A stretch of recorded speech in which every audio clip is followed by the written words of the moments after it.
یہ حالات اس وقت ایسے کیوں ہوئے؟ اصل میں ہوا یہ ہے کہ آپ لوگوں نے سانپ پکڑنے والوں کو سپیڑا کو دیکھا ہے کبھی؟ دیکھا ہے سپیڑا کو؟ سپیڑا اپنی بانسری جب نکالتا ہے اور جب بم بجاتا ہے تو آس پاس در و دیوار، گھروں میں، جھوپڑیوں میں، محل میں، چھت پہ جتنے سانپ چھپے ہوتے ہیں سب باہر نکل آتے کہ نہیں آتے؟ جب وہ بجانا شروع کرتا ہے تو سانپ جھوم جھوم کر نکلنا باہر شروع ہو جاتا ہے۔ باہر سپیڑا، محلے میں اتنے سانپ تھے پتہ ہی نہیں تھا، ہمیں پتہ ہی نہیں تھا۔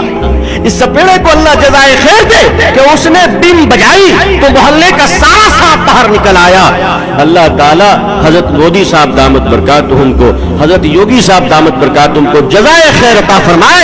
برسوں کے بعد ایسا سپیڑا ہمیں ملا ہے جس نے بم بجائی تو ہمارے آستینوں سے سانپ نکل رہے ہیں، مدرسوں سے سانپ نکل رہے ہیں، مسجدوں سے سانپ نکل رہے ہیں، علی گڑھ سے سانپ نکل رہا ہے، روشن دان سے سانپ نکل رہے ہیں۔ اتنے دنوں تک وہ سارے منافقین اور سارے آستینوں کے سانپ جو اہل حق کی جماعت میں گھس گھس کر کاٹ رہے تھے، ڈس رہے تھے، ملت کو تباہ کر رہے تھے، یہ تو بیچارے آگے۔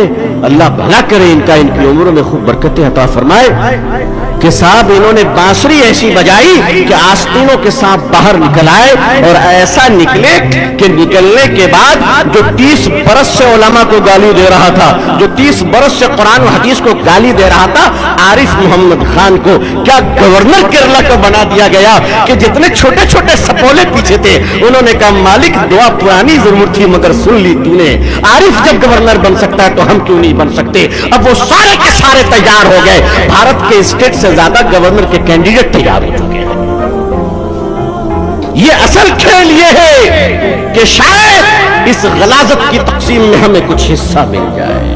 یہ وہی لوگ تھے جو لکھنؤ میں جمع ہوئے تھے مسلم پسندہ بورڈ کی ورکنگ کمیٹی سے 2 دن پہلے حیات ہوٹل میں کہ ہم زمین دے دیں گے۔ آپ کے ابا کی ہے جو دے دیجیے گا، آپ کے ابا جان نے رجسٹری کیا تھا آپ کے نام پہ، آپ دے دیجیے گا۔ مسجد کی زمین خدا کے گھر کی زمین ہے، نہ کوئی ملا دے سکتا ہے، نہ مولوی دے سکتا ہے، نہ جمعیت دے سکتی ہے، نہ مسلم پسندہ بورڈ دے سکتا ہے۔ خدا کے گھر کی زمین اگر دی جائے گی تو خدا کے قانون کے مطابق دی جائے گی۔ اتنا آسان ہے؟ تم نے اتنا آسان سمجھ لیا ہے؟ نہیں، یہ وہی لوگ ہیں جو گورنر بننا چاہتے ہیں، راجیہ سبھا میں جانا چاہتے ہیں، اور وہی راجیہ سبھا میں انجام دیکھ لو جب ذلت کے راستے پر چلو گے خدا ذلت کے راستے پر تمہیں منصب عطا فرمائے گا۔ اور یاد رکھو کہ اللہ ذلت کے ساتھ ہی پھر تمہیں کرسی سے نیچے بھی اتارے گا۔ تازہ مثال دے دوں آپ کو، ایم جے اکبر صاحب رحمت اللہ علیہ ہیں، زندہ ہیں، مرے نہیں۔ میں نے سیاسی طور پر رحمت اللہ علیہ پڑھا ہے، پارلیمنٹ میں چیخ رہے تھے شریعت کے خلاف، ایسا چیخے کہ ان کے چیخنے کے بعد ملک کی دنیا کی 26 عورتیں ایک ساتھ چیخ پڑی۔ ایک نہیں، کتنی عورتیں؟ 26 عورتیں۔ انہوں نے کیا کہا؟ Me to.